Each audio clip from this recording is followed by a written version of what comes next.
An investigation into a police pursuit in Palmerston North in which a 15-year-old boy and his 12-year-old passenger died has found the police never should have started the chase. Ihaia Maxwell and Meadow James died when the stolen car that Ihaia was driving crashed into a ditch in May last year. The Independent Police Conduct Authority says the officer involved didn't properly assess the risk before signalling for the driver to stop and then starting the pursuit. I spoke to Ihaia Maxwell's granddad, Dennis Maxwell, who told me he believes the chase was the wrong call. Everything is beautiful in hindsight, isn't it? They knew who he was, so they knew he was a young offender. So, did they really need to chase him? I don't think so. Was it the right thing to do? I don't think so. Do you still not blame anyone in particular for what happened? I don't blame them per se. I don't blame any person per se. I probably blame a system that is so gung-ho on, the chase without really realising the consequences, especially where young people are concerned. I'm not the type of person who can judge anybody because I've made heaps of mistakes in my own life. I was just lucky enough to survive them. In my boy's case, it just wasn't the case, and unfortunately it wasn't only him, it was another young life, an even younger life. But knew who he was. Obviously, I don't know if they knew he was a passenger. If it was me in particular, and I'm not a policeman, that I was chasing a young 15-year-old, I doubt that I would have chased. I would have just went around his house and kicked his ass and then taken him from there. But again, I wasn't in the situation when this officer came across him. He obviously felt that that's what was required, and so we went from there. What do you think, Dennis, are some of the things that, contributed to your grandson dying at 15? What other things were in the mix? Oh, lots of things. His zest for life, I guess, in a term, he was a very high-strung boy. But he was a boy. And when I say high-strung, he was just hyper. Anyone who knows him, knew he was just hyper. He was full on, and the only thing that really, slowed him down was Ritalin, which, what a poor substitute that is. He was too much for today's society, I guess. That was part of it.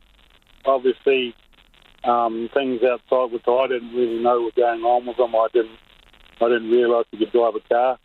I was talking to him about cars and things like that, and he wanted to get his licence. All the things that young kids want to do. So you didn't even know he could actually drive? I didn't know he could drive. No. Until so he had an incident earlier in the thing where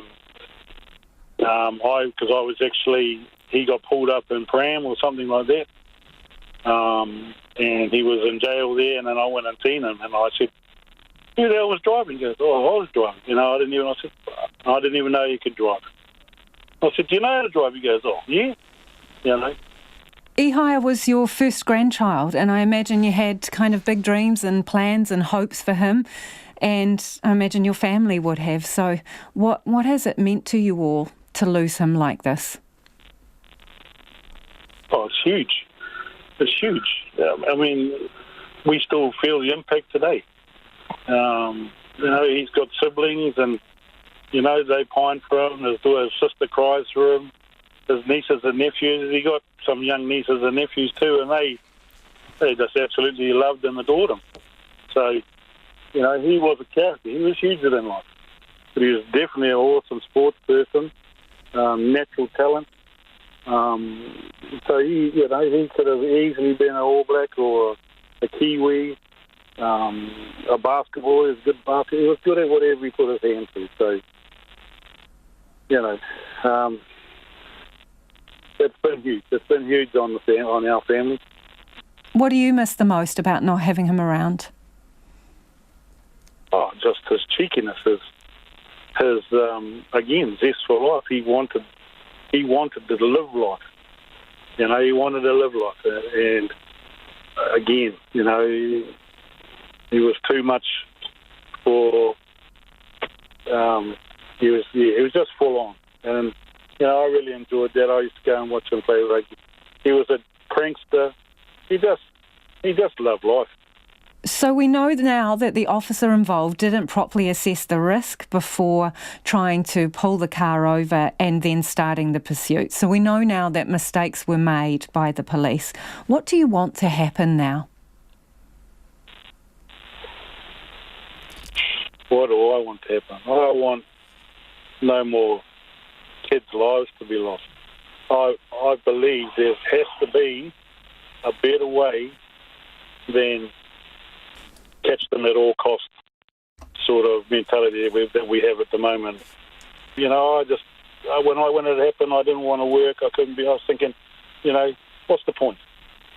You know, I should be just staying home and looking after these kids and trying to put them in on a better path rather than being at work, you know, 10 hours a day, 6 days a week, you know, to make a living.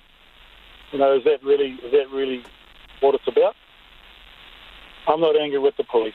I'm angry with a system that wants to chase at all costs. And that's Dennis Maxwell, who's the granddad of Ihaia Maxwell.